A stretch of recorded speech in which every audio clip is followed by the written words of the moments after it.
جب امام شافعی فوت ہوئے انہوں نے وصیت کی کہ ان کا جنازہ سیدہ نفیسہ کے گھر کے سامنے سے لے جایا جائے۔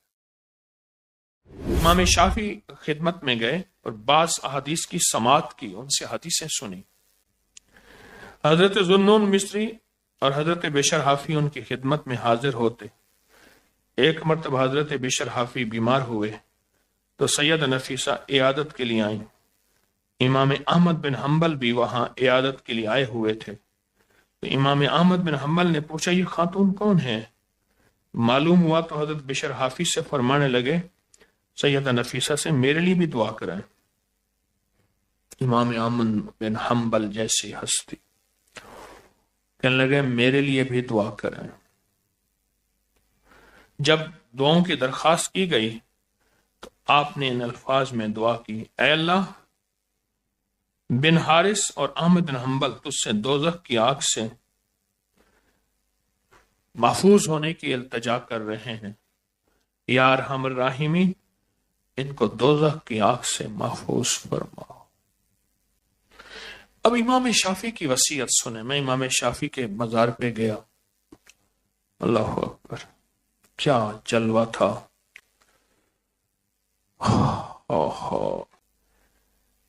امام شافعی مصر میں تشریف لے گئے تو انہوں نے امام شافعی کی مالی امداد کی۔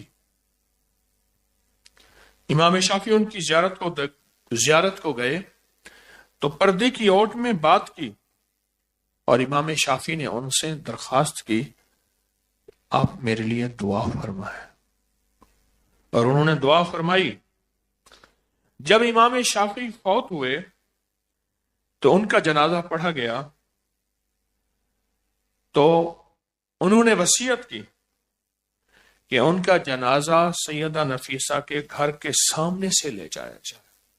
کتنی بڑی ہستی امام شافعی، سارا عرب شافعی ہے، پیران پیر شیخ عبد القادر جیلانی شافعی ہے۔ اب سوچیں امام شافعی جیسی ہستی فرما رہے ہیں کہ مجھے ذرا ایسا کرنا، میرے جنازے کو ان کے گھر کے سامنے سے گزار کے لے جاؤ۔ عشق کی انتہا ہے۔ کچھ جنازے ایسے ہوتے ہیں جو نسبتوں کے بغیر قبروں میں نہیں جاتے، نسبتیں لے کے جاتے ہیں ساتھ، انہیں پتہ ہے کہ انہی نسبتوں کی وجہ سے آخرت کا سامان ہے۔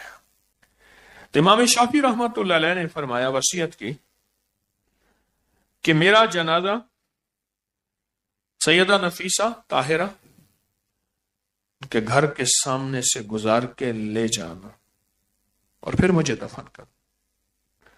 یہ وہ ہستی ہیں جنہوں نے اپنی آخرت اور بخشش کے لیے اپنے جنازے کو بھی ان کے دروازے کے سامنے گزروایا۔ میں مداح آل رسول ہوں، یہی آخرت کا سامان ہے۔